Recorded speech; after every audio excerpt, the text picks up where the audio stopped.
This is the story of a beautiful, wealthy couple, a young American named Joe and a Russian beauty named Olga. They had just gotten married and went to the Virgin Islands to spend their honeymoon on the beach. It was a paradise, and life seemed perfect. However, the happy lovers had no idea that a countdown had begun, and they had only 107 days of marital bliss left. The Connell family lived in Tony, Delaware, USA. There were 3 children in the family. However, the parents later divorced, which came as a shock to everyone. The children stayed with their mother. The eldest child was named John, the middle one Joseph, and the youngest was a girl named Kelly. They were quite a boisterous group in childhood, often arguing over trivial things. But as the children grew up, they found common ground and were generally very close. Their mother also got together with another man, who became like a second father to them. The family lived in a comfortable and peaceful neighborhood. They were wealthy enough to grow up freely and want for nothing. The middle son, Joseph, whom everyone close to him called Joe, grew up and became an enterprising young man. At times he was too proper and meticulous, but that always only applied to business. In general, he could be called a fun guy, the king of parties. He always raised the level of fun in any group and was very sociable. Joseph was doing well. He was the co-owner of a car service and shop with one of his best friends, Christopher. Their partnership was successful. They were passionate about their business and were growing it. During this period, Joseph met Olga, a young woman from Russia, on the internet. They were both in their 30s. Both had been hurt in past relationships and were looking for love.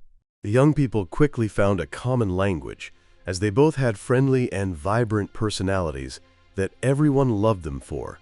Joe was a committed bachelor. He simply didn't think he would ever meet such a beautiful blonde who would completely turn his life and beliefs upside down. They began to talk for hours every day, spent time together online, and grew so close that the woman came to the US straight from Siberia. Joseph was not disappointed when he met her in person. The man was charmed by Olga's beauty and her gentle, easygoing nature. It was mutual. The woman also liked Joseph. They started dating. Their relationship developed rapidly. Joseph's family quickly grew to love the Russian beauty, with whom their son was practically inseparable. She seemed very tender and vulnerable, but behind her outward shyness hid a very energetic and enterprising woman who could handle anything. The whole family loved her. It seemed she was the only one who could really make the family's middle son settle down. Naturally, she didn't come to America just for fun. The man had promised to marry her, so the couple decided to get married quite quickly.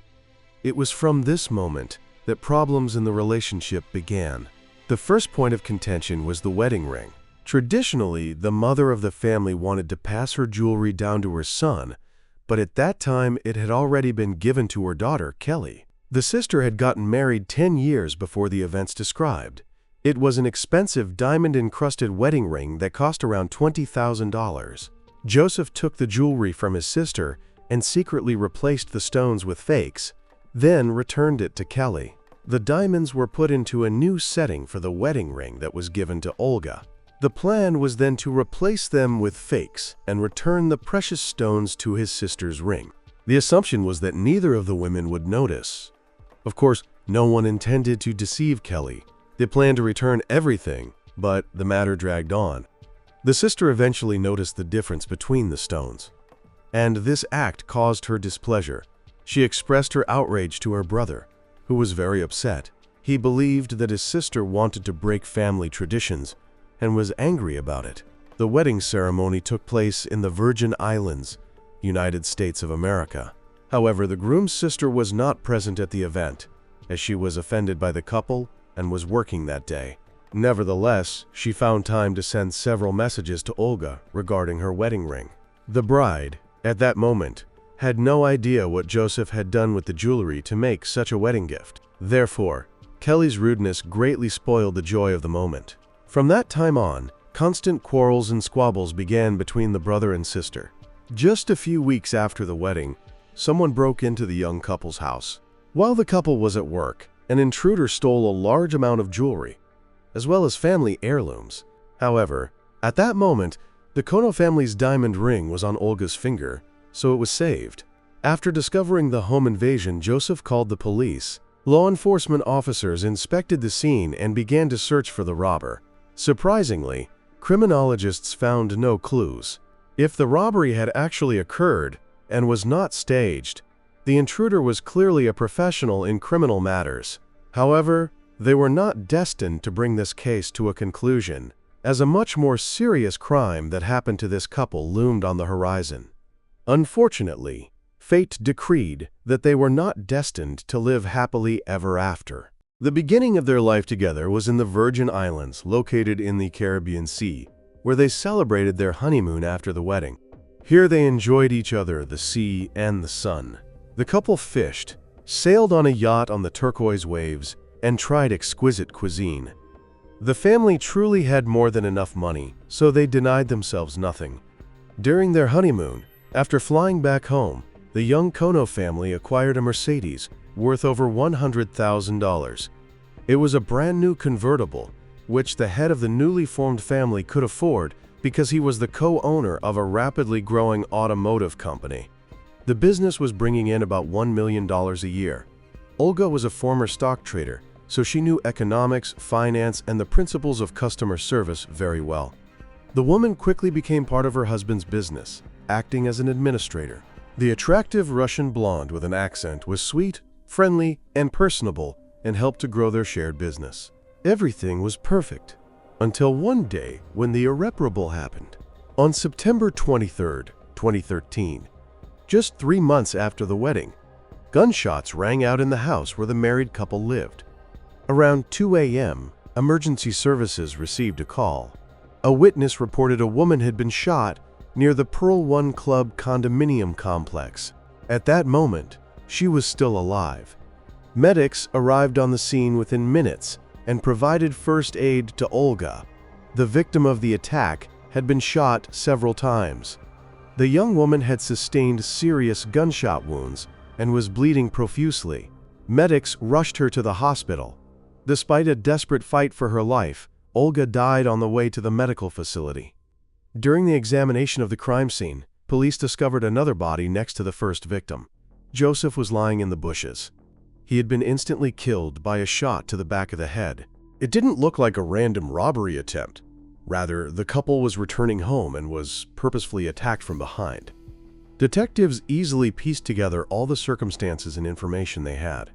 Police officers realized that the previous robbery of their home could be connected to the tragic outcome that cut short the happy love of the married couple.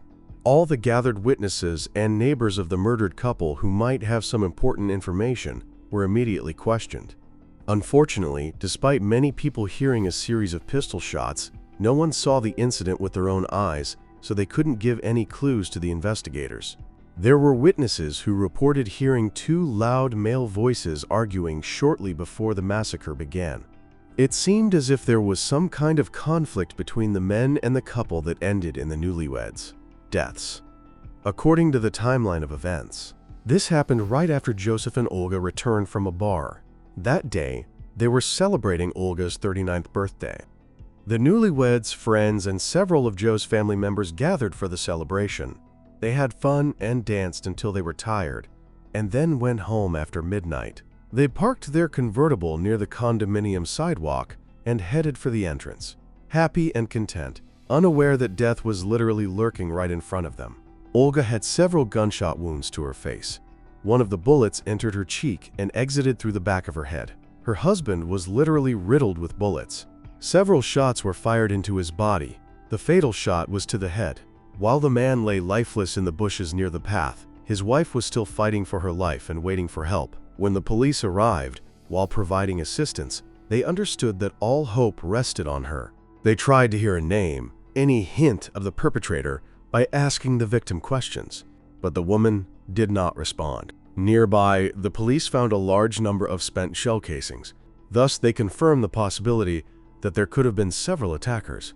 The fact is that there were casings of several different calibers here. Accordingly, several types of weapons were used. It is unlikely that one criminal would shoot from different pistols. Moreover, a total of about 25 bullets were fired. This means there were several criminals, and they acted with certainty. The police were also able to confirm almost immediately that this was not a robbery, because nothing was taken from the victims. They had a wallet with a large amount of cash. The woman's bag with her phone and valuables was lying next to her, and on her finger was an expensive wedding ring worth tens of thousands of dollars. After analyzing what happened, the police concluded that it was an ambush, a planned crime against the married couple. The newlyweds were purposefully ambushed outside their home and thoroughly riddled with bullets to leave no chance of survival. They seemed to be a sweet, happy couple who had harmed no one. But what then could be the motive for the crime? As soon as the investigation began, detectives turned to the deceased's relatives and questioned everyone. Police officers spoke with Joe's mother and stepfather. They claimed that the couple had no enemies or ill-wishers who could have killed them. At least, they had never heard of any. The couple did not tell them that they had problems with anyone. But, as we mentioned earlier, all close relatives knew that Joseph had a conflict with his sister over the ring. Therefore, this information, of course, surfaced during the questioning of relatives.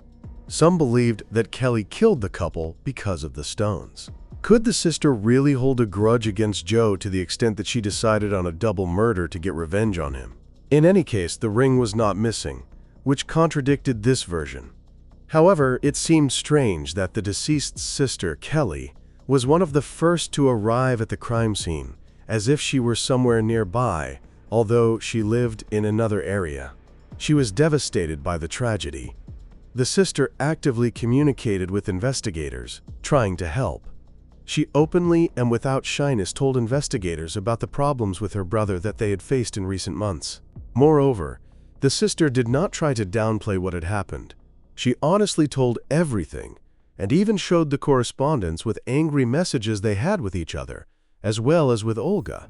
From the messages, it was clear that Joe's wife suspected his sister of the robbery, but she denied her involvement in this act and also claimed that she was innocent. The attack on the couple.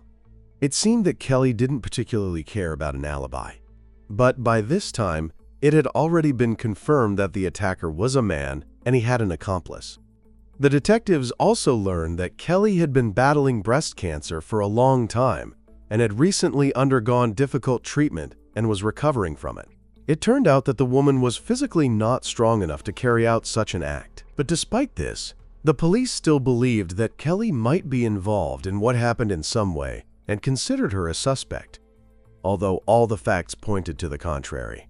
She could not be broken during any of the interrogations.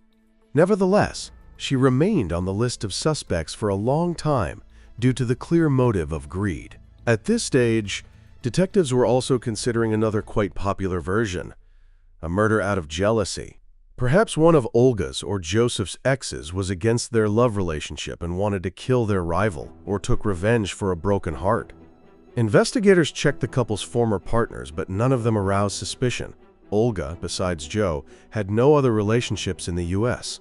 It is unlikely that some jilted ex flew across the ocean for revenge or jealousy. Joe, in turn, had good relationships with his ex-girlfriends, and none of them wished him harm. They were already married and had no designs on the happy family man. Therefore, this version was ruled out. The puzzle turned out to be not so simple. The investigators were racking their brains over the perpetrators of the tragedy. The detectives began to work on other scenarios, looking for enemies of the loving couple. However, both were pleasant and friendly people who did not get involved in potentially dangerous situations. The investigators were bothered by the ring, which had become a bone of contention between the brother and sister. They assumed that this could be a strong motive for the crime. After this, the detectives turned to Joseph's sister's husband, whose name was Garth. They believed that he, at Kelly's request, could have committed the double murder because of the ring. However, he had a solid alibi and confirmed his wife's alibi, who claimed that on the day of the murder she was feeling unwell and resting after her treatments. It was at this moment that the man suggested that criminal dealings might have been involved in the couple's death. Garth doubted that Joseph had made his fortune honestly and thought that the deceased was involved in shady business. Nevertheless, witnesses were found to confirm this version. They said that Joseph was indeed dealing steroids under the counter, the sale of which was prohibited, and he was making huge money from it. Moreover, Some acquaintances suspected Joe's business partner, Chris Rivers, of committing the crime. One of his close acquaintances claimed that he had repeatedly spoken negatively about Joe, once he even accused him of embezzlement. This was partly due to the fact that the deceased was selling steroids through their shared store. Chris had debts, but his partner was in no hurry to share the side income with him, keeping all the money for himself. So the detectives arrived at the doorstep of Joe's partner, Chris. At that time, the men had been working together for over 10 years. The partners had literally started their business together, building it from scratch, were very close, and had gone through many difficulties over all these years. But instead of a grief-stricken friend of the victim, the police found a quite content Chris, who was not at all worried about what had happened. And that looked strange. The partner reported that he was supposed to meet the newlyweds at the bar that night, but couldn't make it on time because he was busy. Chris also said that there were many rumors circulating about Olga, including a connection to the Russian mafia. This could explain the family's rather large income. Chris hinted and pressed the point that Joe was not clean. He provided the police with several probable directions for finding the killers. Despite suspicions about Chris's dishonesty, all this had to be thoroughly checked. As a result, a certain connection of Joseph to the criminal world was found, which was confirmed by several people who knew the man. A couple of years before the marriage, Joe ended up in prison as he was accused of illegal possession of a weapon. The incident occurred in a bar. A fight broke out, and Joseph took a shotgun from his pickup truck and threatened the conflicting parties. He didn't manage to get to the bar with the weapon, as the police managed to arrive at the parking lot and detain the suspicious aggressor. As a result, he was convicted, and in prison the man made new acquaintances. He became close there with some characters who told him about the steroid trade. John did not forget about his friends after his release, so he began to participate in the business of illegally selling medical preparations for sports. Joe was involved in criminal schemes. He was a fairly well-known businessman in this field. Besides his main business, however, it was unknown whether this could have been a motive for the murder. Could Joseph have crossed someone in this shadow business? And could the Russian mafia, who were dividing business in America, really have been involved in this case? All this had to be figured out by the detectives. Finding out who could be the organizer or accomplice of this dark business, the detectives came across a man named Harry Cook. He worked in this city and was interested in becoming a partner with Joe in the auto shop.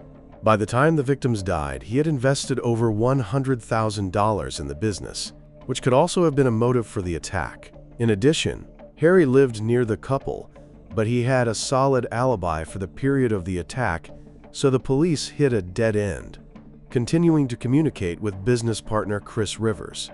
The police learned one interesting detail. The partner repeatedly referred to the suspicion that his deceased friend was stealing money. The investigation checked the store's accounting documents, and it turned out that it was indeed suffering serious losses, despite a large income. In the end, it was not in the red, but expenses were growing exponentially. This looked very suspicious. Money was disappearing into thin air. It became clear that someone here was stealing money. But during the investigation, it was established that Chris himself was doing this, trying to find out where the money was going.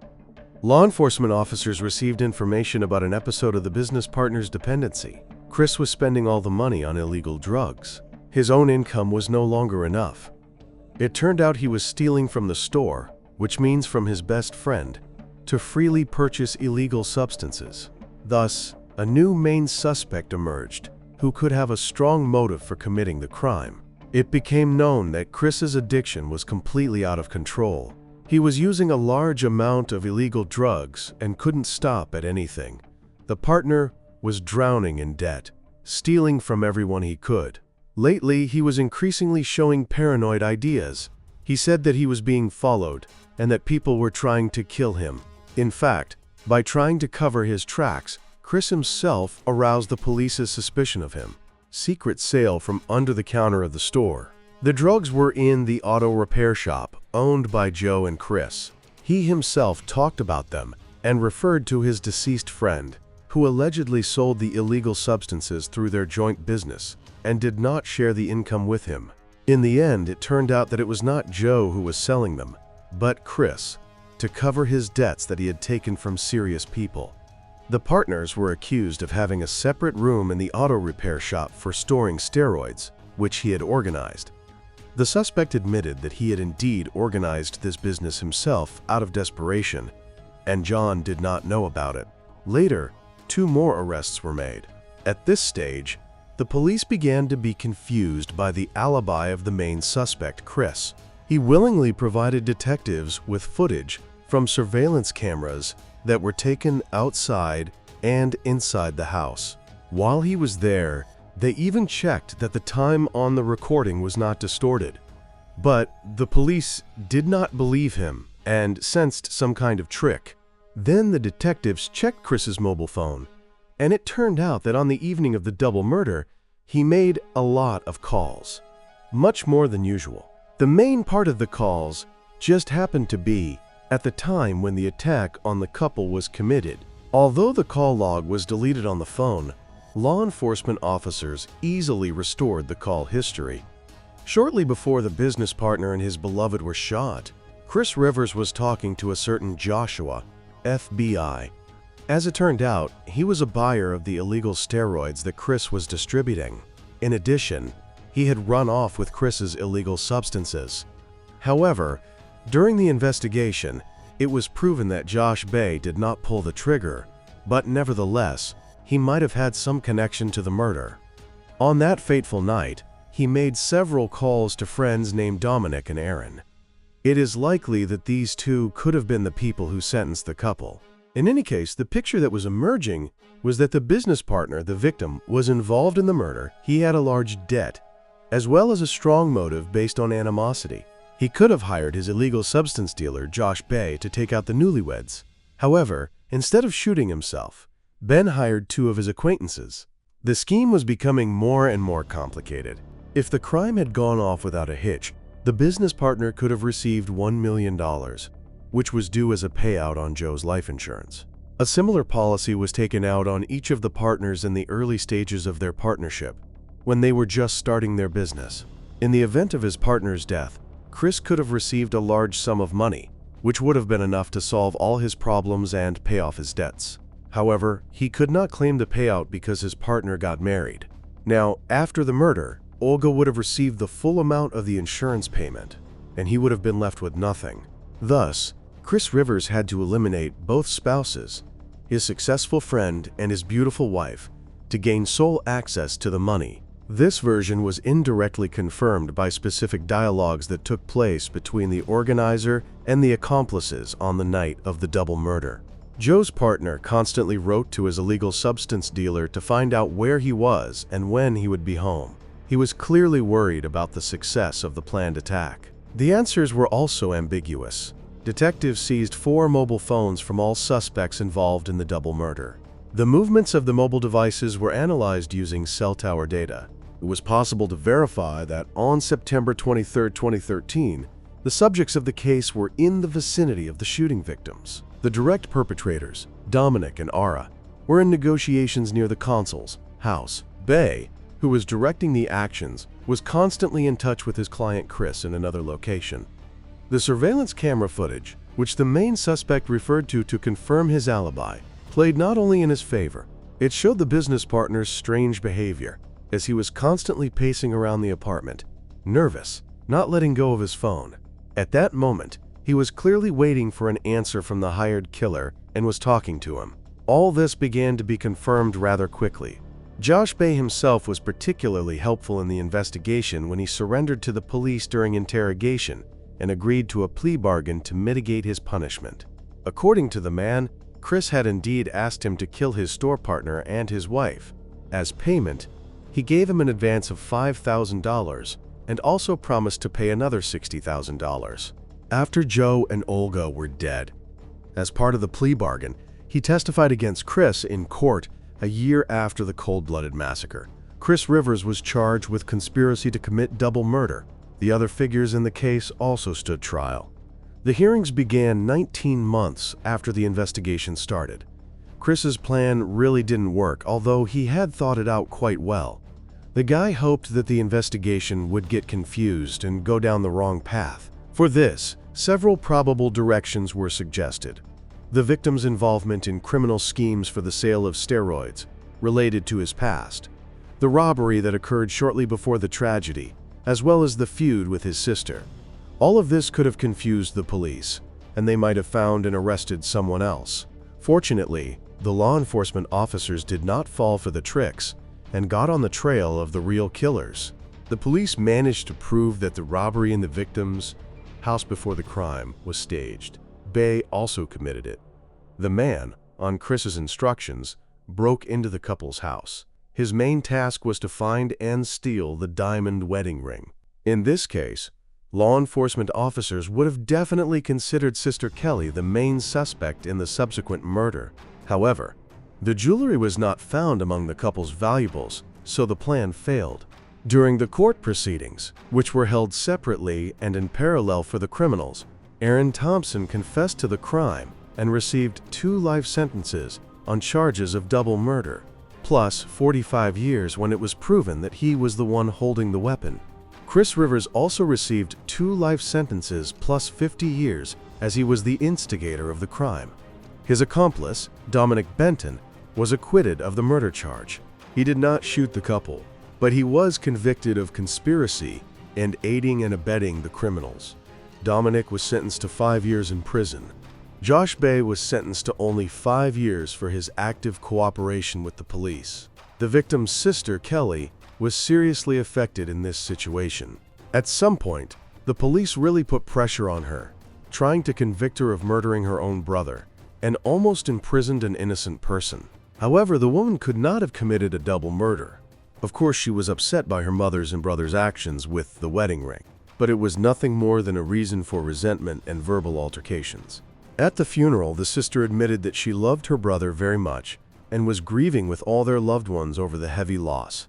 If you liked my work, subscribe to the channel, support with likes, and let's also discuss this story in the comments. I recommend watching these videos. Thanks everyone, and bye.